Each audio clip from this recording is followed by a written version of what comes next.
Hello. Let me begin by saying that I'm going to exchange ideas, concepts, dilemmas, and various befuddling issues on this podcast using my abstract artwork in the background. I'll touch on some things including wonders, concepts, ideals, and general musings on life's intricacies. I humbly contend that I've been around the proverbial block. I've got some street smarts, along with a few hours of research on philosophy, religion, and an interest in self-improvement. Sometimes I've succeeded, sometimes I've failed, before acquiring the necessary goods to attempt at a good old college try at recording this podcast. I've arrived at my assertions through thoughtful ruminations and now would like to humbly pontificate on these ideals. So let's begin. Now, what would I like to dissect, deconstruct, and or scrutinize with you today, you ask? Are you asking? I can't see you with all this art scrolling by and the music in the background. I hope I'm not overloading you with gratuitous technical stimuli. I think I'm a lateral thinker, so my solo shot here may go in some tangents, but I like to, as much as possible, take a holistic approach to my delivery. Maybe some comprehensive, symbiotic resolutions and conclusions. So, let's start with free will. Is it a thing? Do we possess it? Does it occur naturally, like breathing? Well, it's mechanistic in the sense that, if you're hungry, if you're very tired, if you're anxious, and if one of 100 other feelings or emotions are not overruled or controlled by you, it's my contention that free will now is voided, mooted, 86th, eradicated, or living simply with the assumption we are bestowed with it one way or another. Hey, that's your story, and you're sticking with it, right? I suggest that without the desire of practical means to investigate this concept of mine, free will is not free, nor can it be purchased. Now, let's just say, for argument's sake, that I'm correct. Hands up if you agree to consider that assumption. Oh, right, I can't see you. Never mind, I assume that you have given that aforementioned assumption the nod. Is there a way to set yourself on a course to trigger your free will in flourishing, unimpeded by gratuitous, visceral constraints? Well, it takes a minimum of a few years.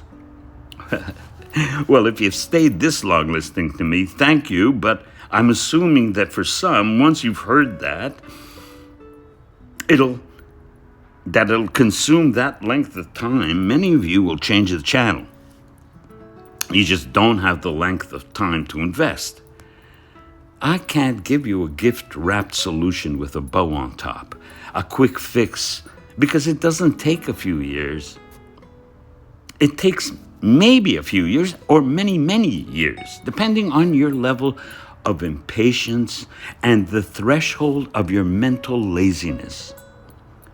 Well, that's not an affront on you. It's only allowing you perhaps to understand that there is such a thing as mental procrastination. Just not wanting or not allowing yourself to investigate complex mental cargo. So, if you're young and you've got a few years to age your future life to look better or to just feel better about yourself, stay a while. If you're older and you've accumulated a few thoughts and concepts, but Haven't really been able to reach a level that you'd like? Hang in. The process which I have immersed myself for, yes, many, many years, and when I say immersed, I mean it is rooted in practice. Practice makes perfect, right? Practice is good for the evolution of one's overall well-being. Alrighty, so now here's the key. Practice intensely observing yourself. May I repeat that again? Practice observing yourself intensely.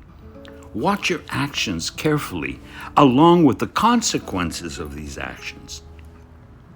Now, I want to highlight the fact that you don't have to try anything. There's no technique in the world that can help you change. I think that the practice of simply observing yourself intensely, day in, day out, change will happen organically, because after a while you will maybe experience a eureka moment, a moment of clarity when you really weren't trying to do anything. You weren't trying a new technique, nor following a new improved path, nor system. You were just observing yourself every day, every moment, simply observing yourself. What you do, how you react, how your emotions are affecting your love of life, your joyfulness, and most importantly, your peace of mind. If this trajectory to finding authenticity comes about in less years than you anticipated, wonderful. Maybe it takes more time. You simply observed.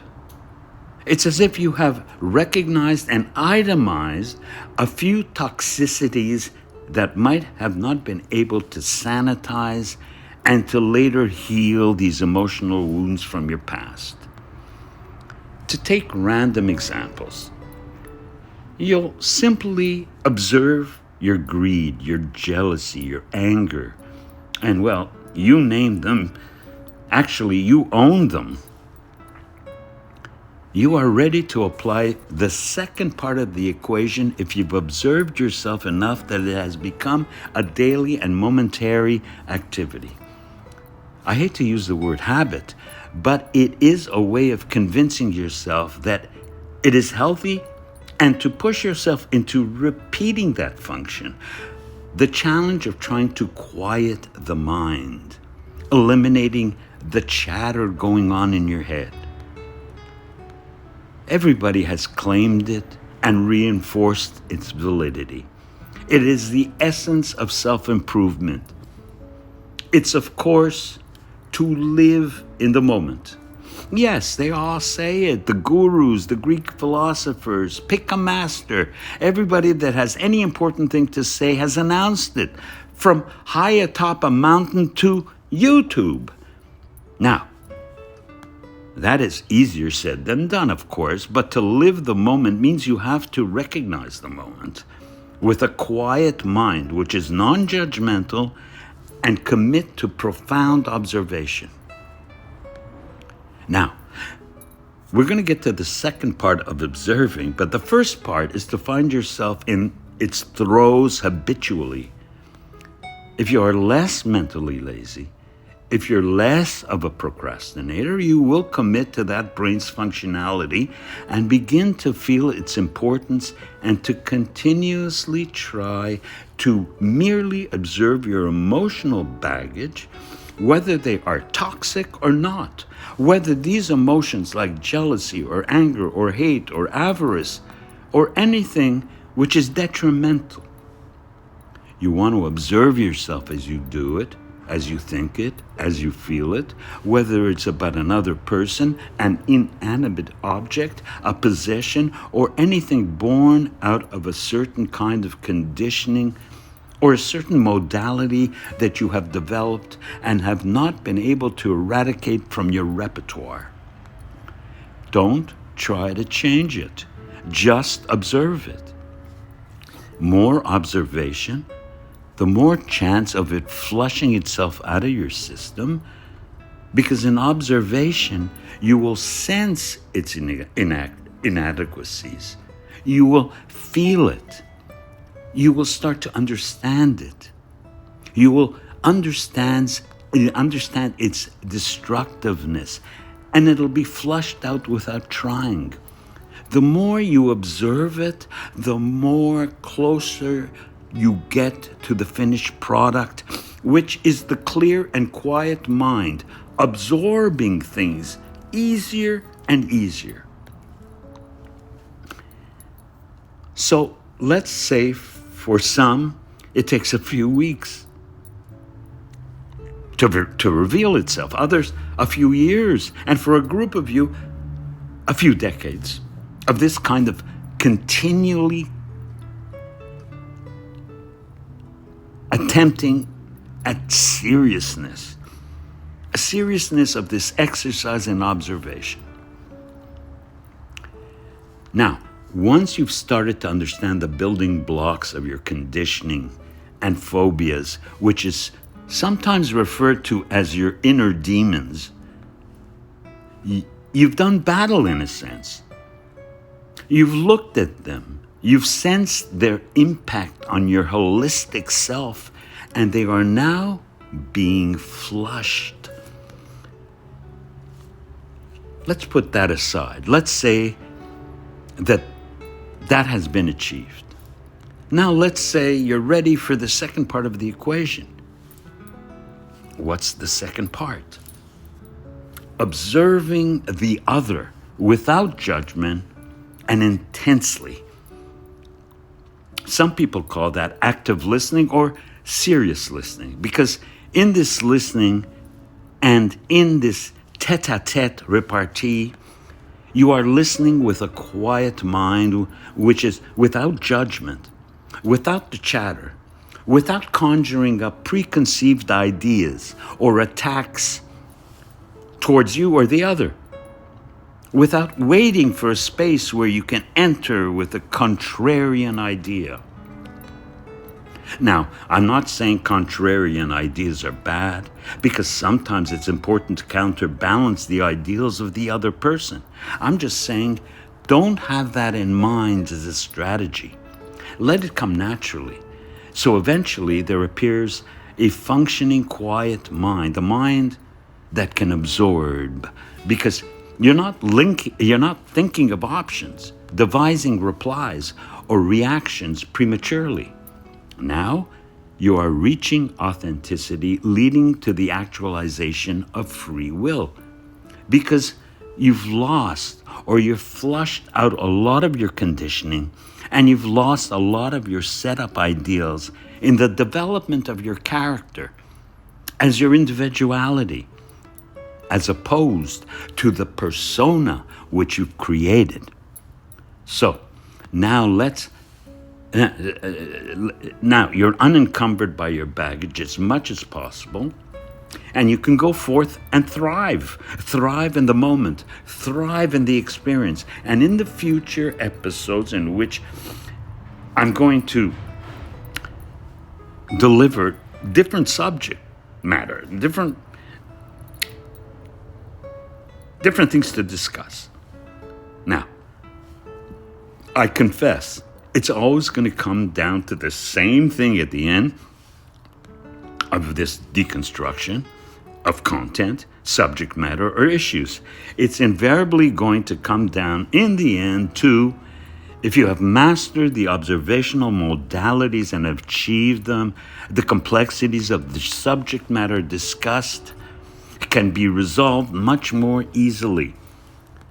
I don't dare say easy peasy, done and dusted, nor it's a quick fix. Only to start. Get ready for the next episode, and let's try to filter out certain mythologies and find out how to find new exciting moments together. Thank you.